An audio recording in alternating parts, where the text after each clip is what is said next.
नामदार देवेंद्रजी फडणवीस साहेब यांचं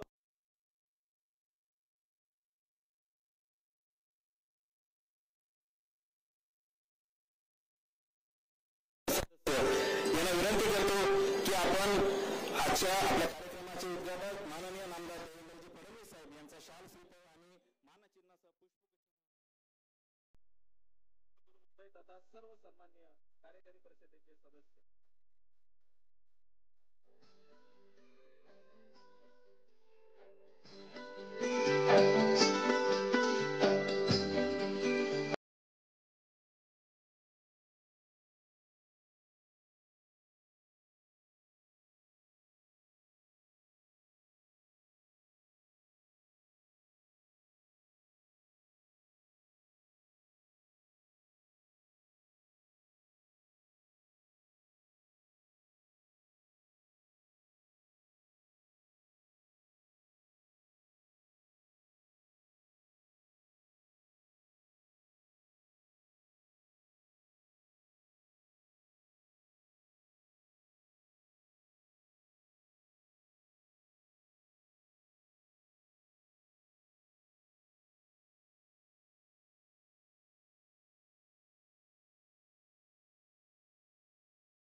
सदस्य यांना मी विनंती करतो की आदरणीय देवेंद्रजी फडणवीस साहेब यांचा आपण डॉक्टरेट मिळाल्याबद्दल क्वॅसिन विद्यापीठाचं डॉक्टरेट ही पदवी मिळाल्याबद्दल शाल श्रीफळ आणि मानचिन्ह देऊन सत्कार करावा।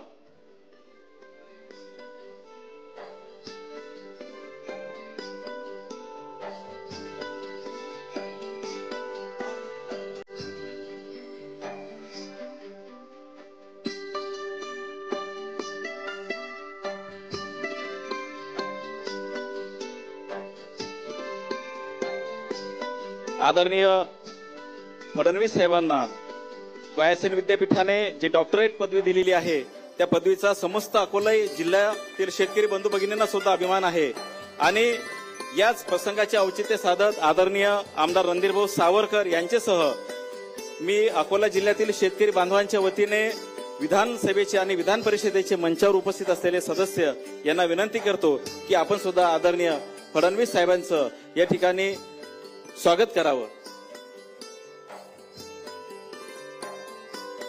आदरणीय रणधीरभाऊ सावरकर आणि इतर सर्व मान्यवर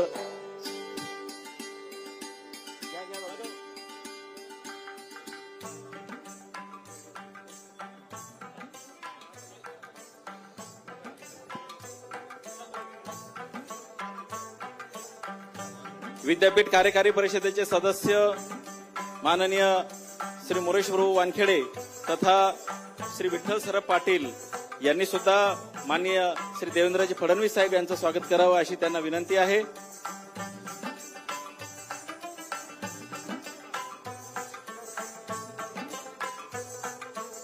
बाराशे वर्षापूर्वी स्थापन झालेलं जपान येथील हे जे क्वॅसिन विद्यापीठ आहे हे कुकाई यांनी स्थापन केलेलं होतं आणि या विद्यापीठाच्या या पदवीबद्दल माननीय नामदार देवेंद्रजी फडणवीस साहेब यांचा सर्व मान्यवर या ठिकाणी स्वागत सत्कार करीत आहेत।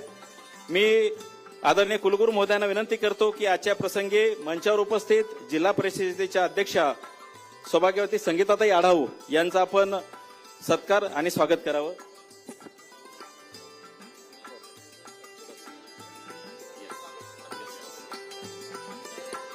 माननीय महोदयांना लगेचच या ठिकाणी निघायचं आहे त्यामुळे त्यांच्या सूचनेनुसार हा सत्कार सोहळा आपण या ठिकाणी आटोपता घेत आहोत आणि शब्दसुमनांनी मंचावर उपस्थित सर्वांचंच या ठिकाणी मी स्वागत करतो आणि विद्यापीठाचे आदरणीय कुलगुरू डॉक्टर शरद गडाख साहेब यांना विनंती करतो की आजच्या प्रसंगी आपण प्रास्ताविक करावं।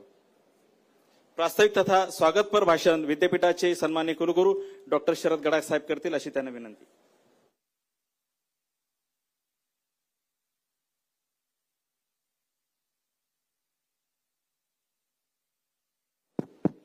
सर्वांना नमस्कार।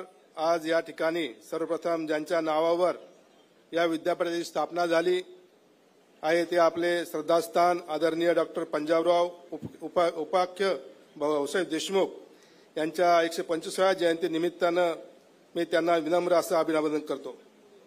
त्याचप्रमाणे डॉक्टर पंजाबराव देशमुख कृषी विद्यापीठ अकोला, कृषी विभाग, महाराष्ट्र शासन, आत्मा अकोला यांच्या संयुक्त विद्यमानं आयोजित राज्यस्तरीय कृषी प्रदर्शनी, कृषी महोत्सव चर्चासत्र निमित्त आयोजन करण्यात आलं. या कार्यक्रमाला प्रमुख पाहुणे म्हणून आज या ठिकाणी आपल्या कार्यक्रमाचे अध्यक्ष माननीय देवेंद्रजी फडणवीस साहेब, उपमुख्यमंत्री महाराष्ट्र राज्य, हे आपल्या या कार्यक्रमाला उपस्थित आहेत. त्याचप्रमाणे आपल्या महाराष्ट्र कृषी शिक्षण संशोधन परिषदेचे महासंचालक श्री रावसाहेब बागडे साहेब उपस्थित आहेत. त्याचप्रमाणे मंचावर विशेष उपस्थित असलेल्या जिल्हा परिषदेच्या अध्यक्षा सौ संगीताताई आढाव या ठिकाणी उपस्थित आहेत. तसेच मंचावर विशेष करून उपस्थित असलेले आपल्या माननीय आमदार व कार्यकारी परिषद सदस्य श्री अमोलजी मिटकरी साहेब, माननीय आमदार कार्यकारी परिषद सदस्य विप्लव बजोरिया साहेब, त्याचप्रमाणे माननीय आमदार श्री वसंत खंडेलवालजी साहेब, त्याचप्रमाणे माननीय आमदार श्री प्रकाश बारसाकळे साहेब, हरीश पिंपळे साहेब, माननीय आमदार हरीश पिंपळे साहेब, त्याचप्रमाणे आपले माननीय आमदार कार्यकारी सदस्य रणधीरजी सावरकर साहेब, त्याचप्रमाणे या ठिकाणी उपस्थित असलेले कार्यकारी परिषद सदस्य विठ्ठलजी सराफ पाटील, त्याचप्रमाणे जनार्दन मोगल, मोरेश्वर वानखेडे साहेब, केशवरावजी तायडे, सौ हेमलताताई अंधारे, त्याचप्रमाणे आपल्या जिल्ह्याचे जिल्हाधिकारी अजित कुंभार साहेब, त्याचप्रमाणे पोलीस अधीक्षक माननीय संदीप घुगे साहेब, त्याचप्रमाणे मुख्य कार्यकारी अधिकारी श्रीमती वैष्णवी मॅडम आणि आमच्या विद्यापीठाचे माझे सहकारी संशोधन संचालक विलास खर्चे, विस्तार शिक्षण संचालक धनराज उंदिडवाले,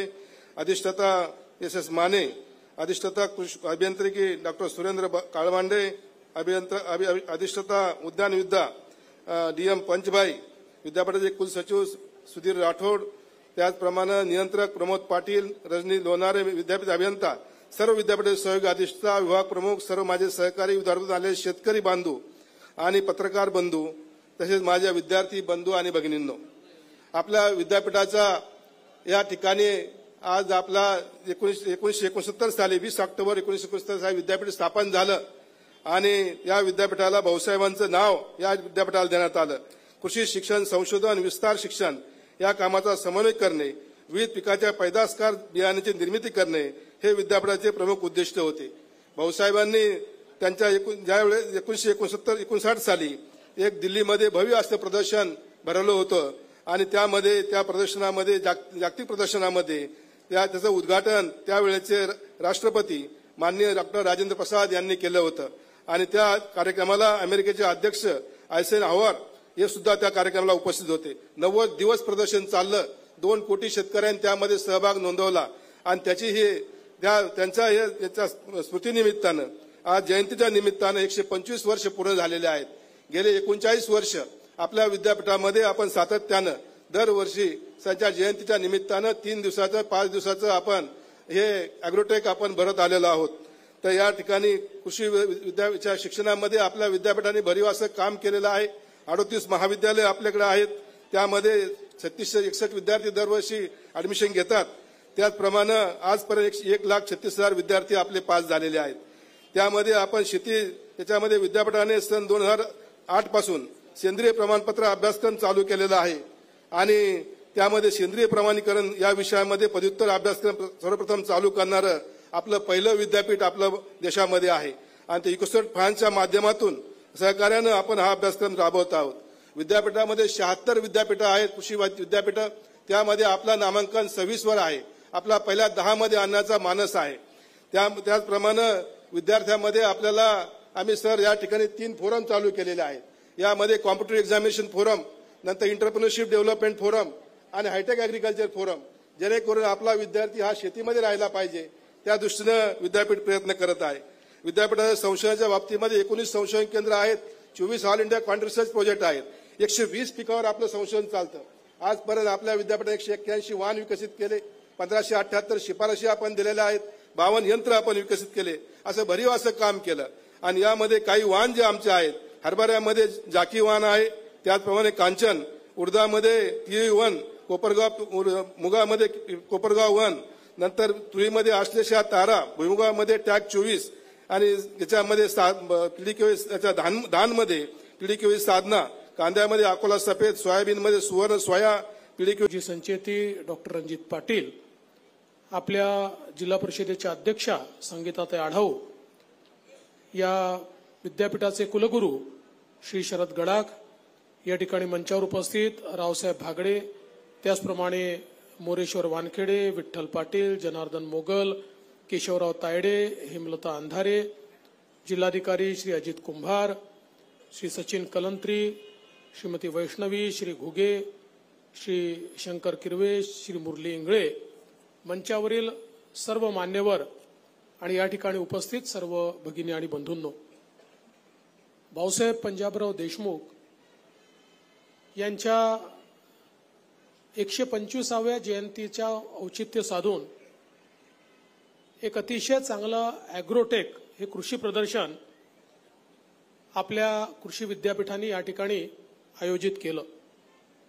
आपल्या सर्वांनाच माहिती आहे की भारतामध्ये कृषी क्रांतीची सुरुवात ही भाऊसाहेबांनी या ठिकाणी केली आणि ज्याचा मगाशी कुलगुरूंनी उल्लेख केला की पहिलं कृषी प्रदर्शन 1959 साली भाऊसाहेबांनी जे दिल्लीमध्ये भरवलं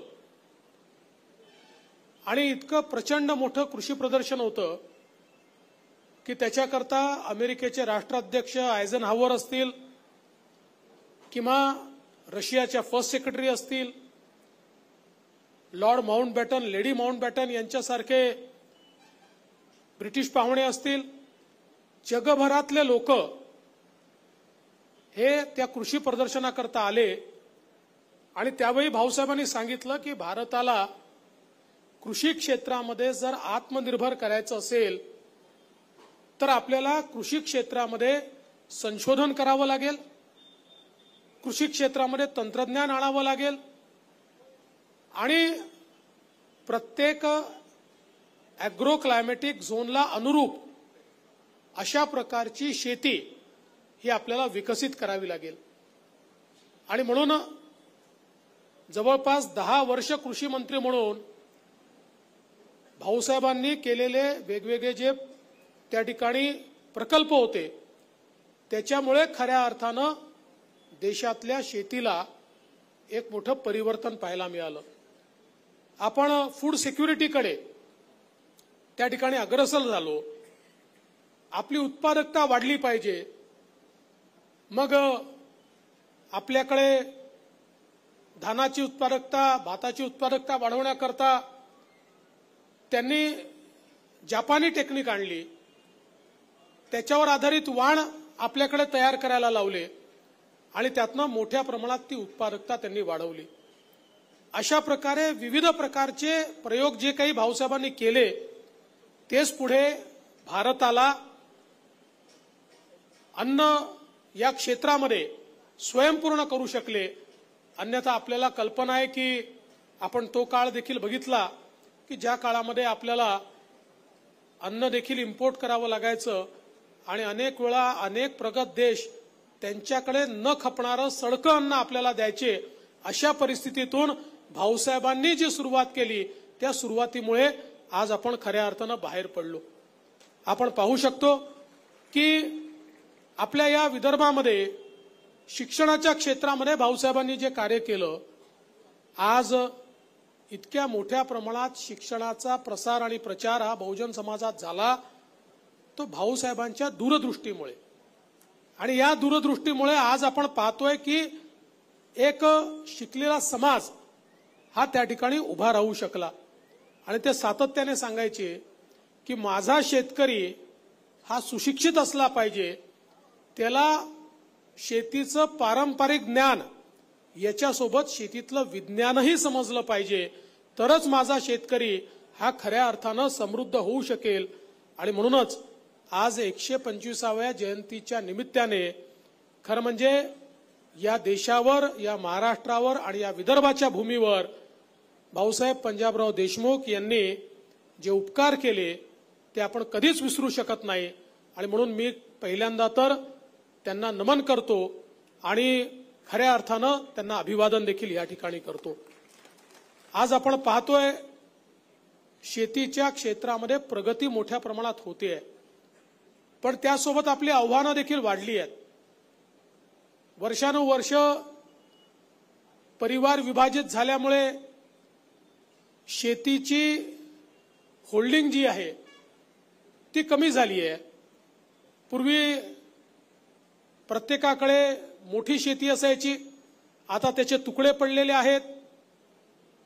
आता आपण पाहतो की 2 हेक्टरचा शेतकरी देखील आपल्याला फार कमी पाहायला मिळतो. 70% शेतकरी हा अल्पभूधारक आहे. अशा प्रकारची अवस्था आहे. आणि म्हणून जेव्हा शेतकरी अल्पभूधारक झाला तर त्यातनं त्या शेतीमध्ये गुंतवणूक करण्याची त्याची जी क्षमता आहे ती क्षमता कमी झाली. आज जलवायू परिवर्तनामुळे, क्लायमेट चेंजमुळे शेतीवर मोठ्या प्रमाणात त्या ठिकाणी संकट येत आहेत. काल परवा केंद्राची टीम आली होती आणि त्या टीमची माझी भेट झाली. त्यावेळेस ती टीम देखील आश्चर्य व्यक्त करत होती की आम्ही महाराष्ट्राचा दौरा करताना एकाच जिल्ह्यामध्ये आम्हाला काही भागात अवर्षण मिळालं, काही भागात अतिवृष्टी मिळाली आणि काही भागात गारपीट मिळाली. आज मोठ्या प्रमाणात आपल्याला अशा प्रकारे हे जे काही बदल आहेत हे दिसून पडत आहेत.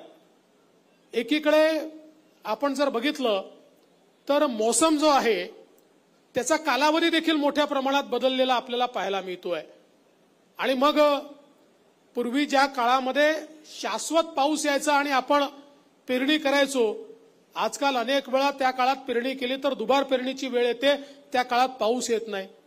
अनेक वेळा आपण पाहतो की 3 महिन्याचा पाऊस हा 15 दिवसात येऊन निघून जातो आणि त्याच्यानंतर मात्र कुठेतरी त्या ठिकाणी पावसामध्ये मोठा खंड पडतो. अशा प्रकारचे अनेक प्रश्न आज शेतकऱ्यांसमोर उभे राहिले आहेत. आणि म्हणूनच आज सगळ्यात महत्वाचं काय आहे तर जलवायू परिवर्तन समजून घेऊन अशा या सगळ्या परिस्थितीमध्ये आमची शेती ही त्या वातावरणाच्या बदलाला अनुकूल आम्हाला कशी करता येईल आणि तशा प्रकारचे वाण आम्हाला कसे विकसित करता येईल, हा सगळ्यात महत्वाचा विषय आहे. आणि म्हणूनच मला असं वाटतं की कृषी विद्यापीठांसमोर आज एक मोठं आव्हान आहे की नवीन वाण विकसित करताना जर आपण हे जे काही क्लायमेट चेंजचे या ठिकाणी परिणाम आहेत, जलवायू परिवर्तनाचे जे परिणाम आहेत, हे परिणाम जर आपण समजून घेतले नाहीत तर कितीही वाण विकसित केले तरी आपण शेतकऱ्याला या सगळ्या परिस्थितीतनं बाहेर काढू शकणार नाही. मला आनंद आहे की आपल्या पंजाबराव देशमुख कृषी विद्यापीठाने अनेक चांगले प्रयोग केले. त्यातले अनेक प्रयोग हे शेतकऱ्याला स्थैर्य देत आहेत आणि त्यातनं निश्चितपणे उत्पादकता ही वाढते आहे. मगाशी रणधीर भाऊंनी जे सांगितलं की मागच्या काळामध्ये आम्ही हा निर्णय केला की दरवर्षी शेतकऱ्यांना आपण वेगवेगळ्या प्रकारच्या मदतीपोटी 4,000 कोटी, 5,000 कोटी, 6,000 कोटी रुपये, कधी 8,000 कोटी रुपये देतो. पण त्याच वेळी जर आपण शेतीतली गुंतवणूक वाढवली तर शेतकऱ्याची उत्पादकता आपल्याला वाढवता येईल.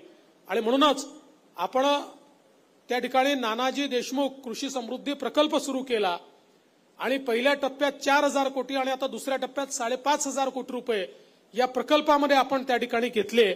आणि या माध्यमातून कुठल्याही गावामध्ये सॅच्युरेशन पद्धतीनं काम करायचं, त्या ठिकाणची जलसंधारणाची कामं असतील, त्या ठिकाणी ट्रॅक्टरची व्यवस्था असेल, त्या ठिकाणी पेरणी यंत्र असेल, त्या ठिकाणी बीबीएफ असेल, सर्व प्रकारची यंत्रसामुग्री ही मागणी अनुरूप त्या ठिकाणी द्यायची. आणि आपण आता जसं मागच्या काळामध्ये मागेल त्याला शेततळं अशी योजना राबवली, आता मागेल त्याला शेततळं, मागेल त्याला शेततळ्याचं अस्तरीकरण, मागेल त्याला पेरणी यंत्र, मागेल त्याला बीबीएफ, मागेल त्याला त्या ठिकाणी मायक्रो इरिगेशनची फॅसिलिटी, अशा प्रकारची व्यवस्था उभी केली आहे. जेवढे अर्ज येतात ते सगळे अर्ज मंजूर झाले पाहिजेत, एवढ्या मोठ्या प्रमाणात तरतूद देखील आपण केलेली आहे आणि त्याचा लाभ देखील आता आपण शेतकऱ्यांना देण्याचा प्रयत्न करतो. कारण जोपर्यंत आपण शेतीमध्ये आधुनिकता आणणार नाही, जोपर्यंत गुंतवणुकीची जी काही शेतकऱ्याची कॅपॅसिटी आहे ती आपण वाढवणार नाही, तोपर्यंत उत्पादकताही वाढणार नाही आणि शेती देखील फायद्याची होणार नाही. मला या निमित्ताने सांगायचं आहे की आपण स्मार्ट सारखा एक प्रकल्प सुरू केलेला आहे. आपला प्रयत्न आहे की प्रत्येक गावामधली विविध कार्यकारी सोसायटी जी आहे ही सोसायटी ही ऍग्री बिझनेस सोसायटीमध्ये परिवर्तित झाली पाहिजे, जेणेकरून प्रत्येक गावामध्ये त्या ठिकाणी गोदामाची व्यवस्था असेल, त्या ठिकाणी मार्केटचं लिंकेज असेल, त्या ठिकाणी